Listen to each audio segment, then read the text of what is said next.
Shalom sahabat Mitra Rema. Hari ini kita akan sama-sama mendengarkan firman Tuhan yang terambil di dalam kitab Yakobus 1 ayat yang ke-12 yang berkata demikian.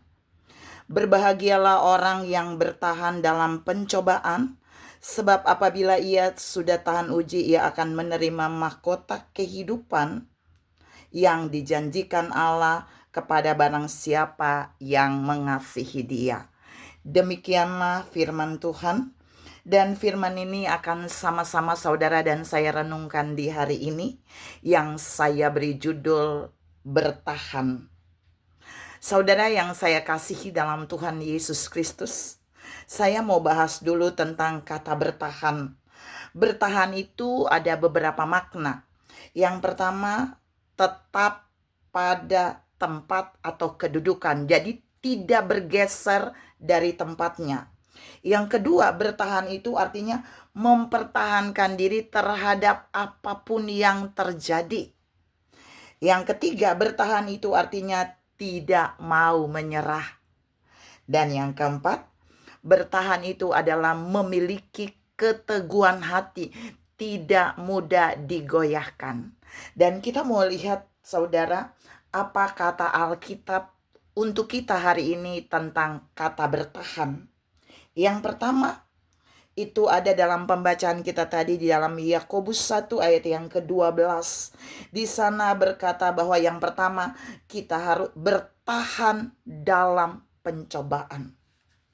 Jadi ketika saudara dan saya ada di dalam kehidupan pribadi, kehidupan keluarga, kehidupan pekerjaan, kehidupan pelayanan, kehidupan kesehatan, dan finansial, banyak pencobaan akan datang kepada saudara dan saya. Tapi Tuhan berjanji dalam firman ini, jika kita bertahan dalam pencobaan, kita tidak jatuh dalam pencobaan itu, maka kita akan mendapat mahkota kehidupan. Jadi yang pertama, bertahan dalam pencobaan, kita akan mendapat apresiasi dari surga. Yang kedua, dalam Efesus 6 ayat yang ke-11. Jadi Efesus 6 ayat yang ke-11 itu kita harus bertahan melawan tipu daya iblis. Maksudnya apa? Kalau kita mengambil semua perlengkapan senjata Allah, Alkitab berkata, di situ kita akan bisa bertahan melawan tipu daya iblis. Artinya kita tidak mudah ditipu, kita tidak selalu tertipu, dan kita benar-benar sulit ditipu. Saudara yang saya kasihi dalam Tuhan Yesus Kristus, kata bertahan melawan tipu daya iblis di sini menunjukkan ada banyak orang sering ditipu oleh iblis, lalu mereka tidak bertahan.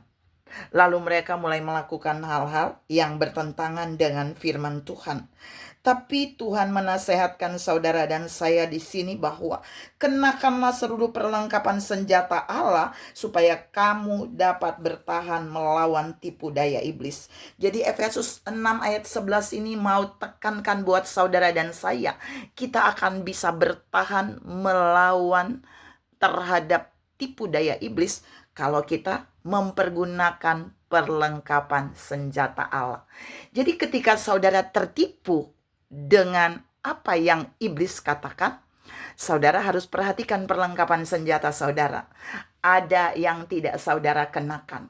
Mungkin saudara akan berkata buat saya udah punya perisai iman, saya sudah punya kasut kerelaan memberitakan Injil, saya punya ikat pinggang kebenaran, baju sirah keadilan, ketopong keselamatan.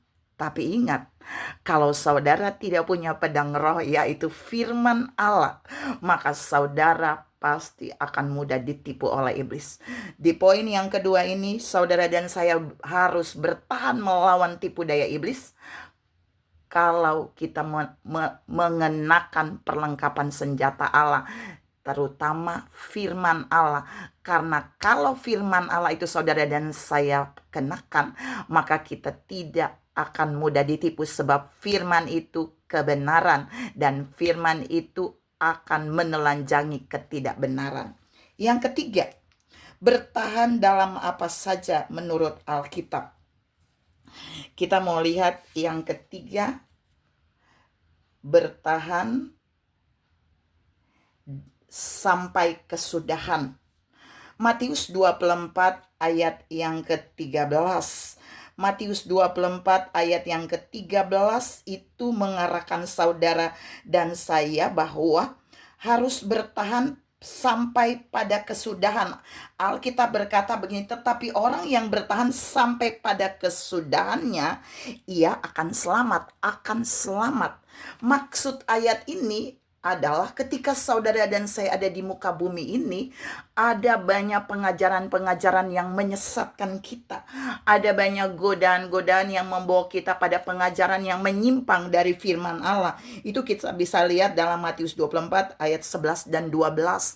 Tapi Alkitab berkata di ayat 13-nya, jika kita bertahan sampai akhir, maka kita pasti selamat. Jadi ini meneguhkan saudara dan saya bahwa kita nggak usah mengikuti ajaran manapun. Kita bertahan dengan ajaran yang benar, yaitu firman Tuhan. Supaya kita pasti akan selamat. Bertahan sampai pada kesudahannya.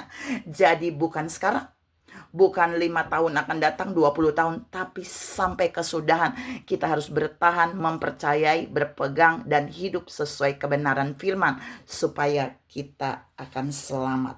Yang keempat, kita akan lihat ini bagian yang terakhir dalam Mazmur 119 ayatnya yang ke-9, yaitu bertahan dengan kelakuan yang bersih.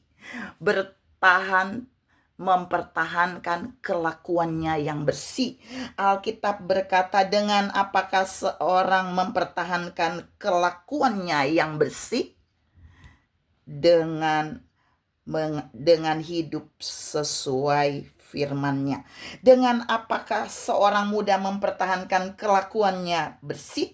Dengan menjaganya sesuai dengan firman-Mu. Jadi yang keempat ini adalah bertahan dengan kelakuan yang bersih, kelakuan yang benar, kelakuan yang sesuai firman Allah. Supaya apa? Supaya kita tetap ada di jalan-jalan Tuhan yang membawa kita pada banyak berkat, banyak mujizat, dan banyak keajaiban. Saudara yang saya kasihi dalam Tuhan Yesus Kristus, Alkitab berkata bahwa orang dapat mempertahankan kelakuan yang bersih itu dengan menjaga sesuai firman. Jadi di sini kita harus bertahan dengan kelakuan yang bersih, kelakuan yang bebas dosa, kelakuan yang bebas dari kejahatan. Tapi kita harus menjadi orang-orang yang memiliki kelakuan yang bersih, yang hidup sesuai dengan firman Tuhan. Mari saudara, mari kita bertahan untuk 4 hal ini.